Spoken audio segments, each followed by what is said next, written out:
Assalamualaikum Sobat Football United. Ada interview atau wawancara yang dilakukan oleh TNT Sport ya, yaitu Owen Hargreaves, mantan pemain Manchester United, legenda juga, memenangkan Champions League ya di tahun 2008 ya kan, bersama dengan Manchester United.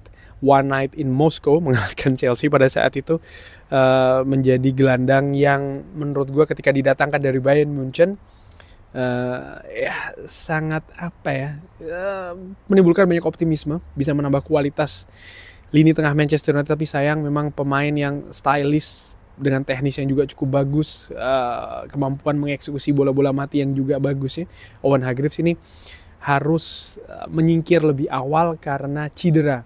Dan ini kurang lebih sama dengan Ruben Amorim, head coach dari Manchester United saat ini, yang juga harus mengakhiri karir sepak bolanya lebih cepat karena memang ada situasi fisik. Dan mereka berdua ini berbincang ya dalam interview yang tadi gue katakan dilakukan oleh TNT. Gue sudah saksikan di YouTube tayangannya, dan akan gue bahas ya. Mungkin akan gue artikan dulu beberapa hal yang menarik ini. Ruben Amorim memberikan pendapat terkait dengan Premier League. Dia mengatakan, saya pernah bermain 7 atau 8 pertandingan menghadapi tim Inggris di Champions League atau Europa League. Ini tentu saja ketika dia masih bermain ya. Tapi bermain di liga ini sangat berbeda. Pertandingan-pertandingan dari tim-tim ini yang bermain di Eropa ini berbeda dengan yang mereka mainkan di Premier League. Ini liga yang sangat berbeda. Aspek fisik, bola kedua, second balls, set piece, di mana tim Anda ya harus sangat kuat dan juga sangat fokus. Dan juga angka lari, transisi ini sangat berbeda dengan liga yang lainnya. Inilah kenapa untuk saya ini adalah liga terbaik di dunia. Saya selalu mengatakan hal yang sama. Nih ditanyakan juga ya terkait dengan akan mengganti sistem atau seperti apa. Ruben Amorim mengatakan, saya selalu mengatakan hal yang sama. Ini akan berubah ya. Kalau hal akan berubah sistemnya. Tapi ini membutuhkan waktu untuk melakukan transisi dari satu sistem ke yang lainnya. Saya mencoba untuk melatih tim di cara yang saya lihat dalam sepak bola. Apa yang saya lihat di latihan ya, ini adalah saya lebih memberikan kebebasan. Saya pikir kita berprogres ya, tapi ada potensi untuk bisa lebih baik lagi. Disinggung juga terkait dengan karakter-karakter pemimpin yang ada di squad. Ruben Amorim mengatakan kita butuh pemimpin-pemimpin, tapi kadang-kadang kita kekurangan pemain yang agak gila. Matheus Cunha ini sedikit seperti itu. Dia adalah orang yang baik, tapi dia tidak peduli siapa Anda di atas lapangan. Dia akan bermain dengan cara yang sama, dan kita butuh perasaan seperti itu, atau kita butuh sesuatu seperti itu. Dan ini diharapkan membantu. Kenapa? Nah, Ruben Amorim menambahkan ya, kadang-kadang kita ini kolaps atau berubah atau tumbang ketika hal ini menjadi hal yang salah atau tidak diinginkan di atas lapangan. Tidak peduli seberapa pengalaman yang dimiliki oleh beberapa pemain yang sudah berada di sini bertahun-tahun. Masa lalu ini selalu hadir, dan kita harus hidup di masa depan.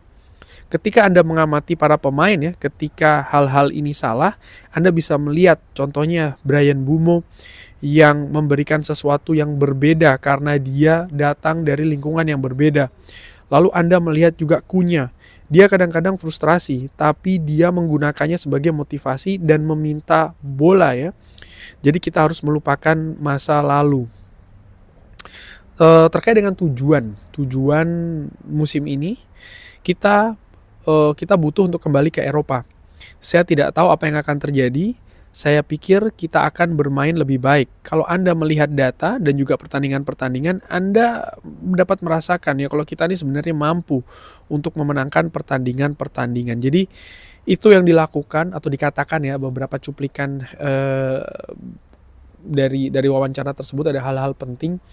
Bagaimana menurut gue ya Ruben Amorim ini masih beradaptasi dengan Liga Inggris. Dia tadi mengatakan ini liga yang berbeda, dan hal positifnya adalah dia bisa mendefinisikan apa-apa saja yang berbeda Liga Inggris dengan liga yang lainnya. Dan dia mengakui bahwa dia juga memiliki sistem tertentu. Di wawancara yang penuh dia mengatakan ya bahwa sebenarnya pertama-tama itu dia menggunakan formasi itu 4-4-2 sebelum akhirnya dia melihat ada beberapa hal yang terjadi dalam sepak bola, lalu dia melakukan perubahan dan sistem inilah yang dia bawa di Sporting dan juga ke Manchester United, yaitu adalah sistem dengan 3 back.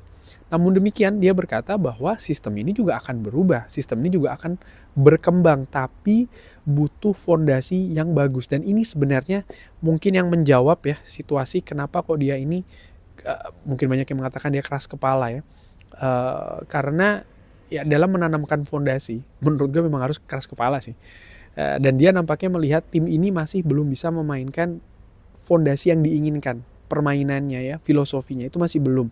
Sekali lagi, formasi ini hanya salah satu turunan dari filosofi ataupun juga taktik sistem permainan. Ini menarik ya, karena gue ingat Erik ten Hag misalnya di musim pertama di Manchester United dia bermain 4-2-3-1, dia memakai formasi atau sistem katakanlah seperti itu dari periode sebelumnya. Tapi di musim keduanya dia berusaha untuk menerapkan hal yang dia terapkan di klub sebelumnya, di Ajax 4-3-3 atau bisa berkembang jadi 4-1-4-1. Ternyata tidak berhasil. Kenapa? Menurut gua mungkin fondasinya masih belum tertanam sepenuhnya, bahkan mungkin masih belum bagus tertanamnya. Akhirnya dia pun mengakui bahwa dia tidak bisa menerapkan sepak bola yang diterapkan di klub sebelumnya, dan itu menurut gue cukup mengagetkan dan juga menyakitkan ya, karena fans pada saat itu excited ataupun juga senang ya, bersemangat melihat hal positif karena sepak bola yang dibawa atau diperlihatkan di tim sebelumnya, di klub sebelumnya, dan diharapkan itu bisa terjadi di Manchester United. Sama dengan Ruben Amorim pun juga demikian. Dia mengakui bahwa memang ini liga yang berbeda, tapi di sisi lain dia juga memiliki cara pandang yang berbeda. Mungkin ada yang mengatakan bahwa ya tapi kan skuadnya tidak memadai untuk bermain seperti itu. Ini ada kaitannya dengan manajemen. Bagaimana mungkin manajemen mendatangkan pelatih ya untuk melatih tim yang kecenderungan para pemainnya memiliki karakter yang mungkin ada kecenderungan ataupun potensi tidak cocok dengan sistem yang akan dibawa oleh sang pelatih itu. Ini kan juga yang aneh gitu. Jadi menurut gue memang disinilah seninya, disinilah prosesnya, disinilah juga kenapa kok saat ini Manchester United masih terseok-seok ya. Lalu juga disebutkan oleh Ruben Amorim terkait dengan tadi target juga disebutkan di sana, tapi sebelum ke sana gue juga ingin melihat atau membahas terkait dengan bagaimana latihan di Manchester United. Ternyata Ruben Amorim ini juga banyak memberi kebebasan kepada para pemain ya. Jadi dia ini bukan orang yang sebenarnya kaku-kaku banget. Dia juga memberikan kebebasan pemain itu berkreasi, tentu saja masih dalam koridor sistem yang ingin dikembangkan di Manchester United. Dan menurut gue ini hal yang bagus dan hal yang dalam tanda kutip wajar juga ya. Pemain-pemain premium, pemain-pemain dengan kaliber pemain kelas dunia, mereka tidak bisa terlalu diberikan instruksi terlalu detail, terlalu kaku. Mereka justru tidak akan berkembang, tapi bagaimana mereka bisa diberikan pemahaman yang jelas ya, komunikasi ada komunikasi dan juga pemahaman serta manajemen, ini penting ya, people management, untuk bisa ya itu tadi diberi semacam kayak instruksi supaya bisa diimplementasikan filosofi sistem permainan seperti apa dengan dasar-dasar apa, dan ini harus bisa dimainkan dengan apa ya, dengan cair di situ. Tapi nampaknya Ruben Amorim melihat bahwa skuad ini masih belum, balik lagi fondasinya masih belum tertanam nih prinsip-prinsip permainan, dan lagi-lagi salah satu turunannya itu adalah formasi, masih belum fasih. Mungkin ini yang dilihat oleh Ruben Amorim ya terkait dengan keadaan Manchester United saat ini.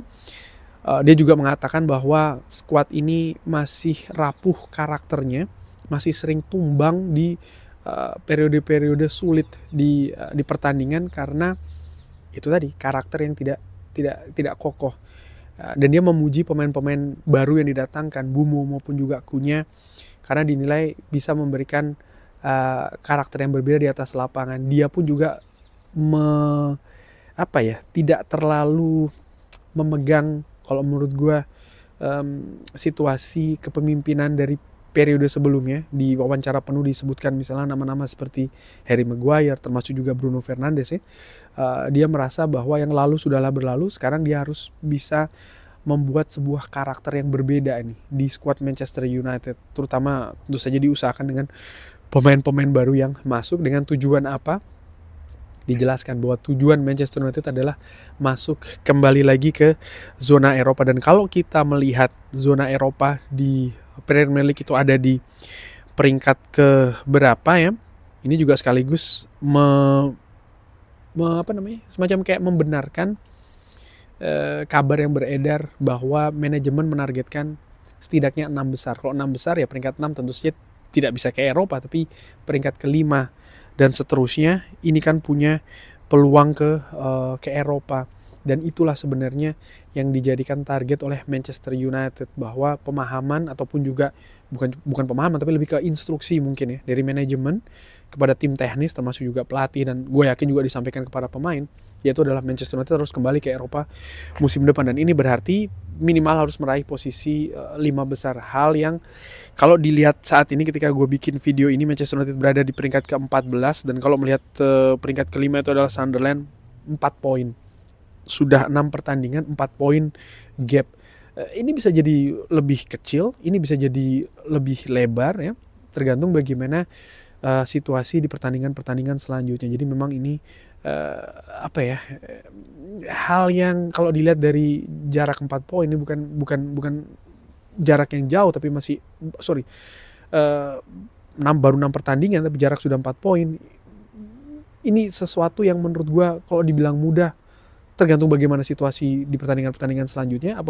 Apabila bisa memperoleh hasil-hasil positif maka akan lebih mudah ya. Tapi jika tidak segera bangkit, ini akan bisa menjadi situasi yang sangat sulit bahkan bagi Manchester United dan khususnya Ruben Amorim dengan misinya membawa itu tadi ya, keinginan membawa perubahan sebenarnya ke Manchester United. Kurang lebih seperti itu.